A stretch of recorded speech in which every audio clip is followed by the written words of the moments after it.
Hello viewers, আসসালামু আলাইকুম। সবাই কেমন আছেন? আশা করি ভালো আছেন।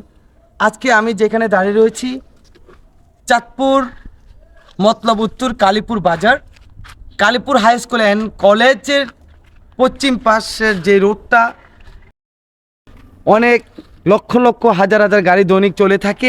এইখানে রোডটাতে অনেক দুর্ঘটনার শিকার হয় মানুষ। সেক্ষেত্রে দুর্ঘটনাটার শিকার যেহেতু হয়, কোন জায়গা দিয়ে দুর্ঘটনাটার শিকার হয়, ওই রোডটার ভিতর 4 রাস্তার মোড় আছে। 4 রাস্তার মোড় থেকে দেখা যাচ্ছে মেন রোড দিয়ে অনেক গাড়ি রানিংয়ে আসে, সেক্ষেত্রে আইল্যান্ড নাই, সেক্ষেত্রে অনেক দুর্ঘটনা ঘটে থাকে। আমি আজকে স্পটে চলে যাব, যেখানে এই দুর্ঘটনা ঘটে থাকে ওই স্পটে চলে যাব। আপনারা আমার পাশে থাকেন, দেখেন। ধন্যবাদ। আপনাদের কাছে যে রাস্তাটা আমি আজকে বললাম, যে স্পট হচ্ছে এই রাস্তাটা। আসলে গণপ্রজাতন্ত্রী বাংলাদেশ সরকারকে আমি এটাই বলতে চাচ্ছি, এবং কি প্রশাসন যারাই আছেন এবং কি স্বাধীন বাংলাদেশের যে জনগণ আছেন তাদের কাছে আমার একটা রিকোয়েস্ট, আপনারা শেয়ার করে ভিডিওটা সরকার পর্যন্ত পৌঁছিয়ে দিন।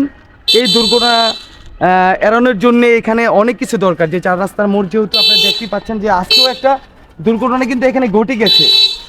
যেই আমাদের চাঁদপুর মতলব উত্তর কালীপুর বাজারের সংলগ্ন যে রাস্তাটা, আজকেও কিন্তু সেই দুর্ঘটনাটা ঘটে গেছে। এটা আমার চোখে পড়লো, ঘটে গেছে দুর্ঘটনাগুলো আপনারা দেখতে পাচ্ছেন।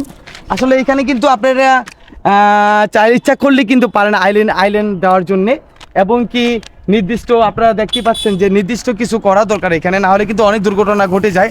আমাদের মানুষের কিন্তু অনেক দাম।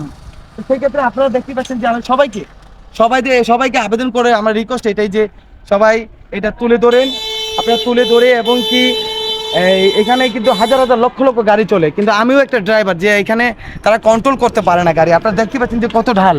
সেক্ষেত্রে আমি সবাইকে আবেদন করে বলতেছি, আপনারা রাস্তার সংস্কারের কাজ শুরু করে দেন, এবং কি আইল্যান্ড দেওয়ার ব্যবস্থা করেন, তাহলে দুর্ঘটনা এড়ানো যাবে, না হলে কিন্তু যাবে না।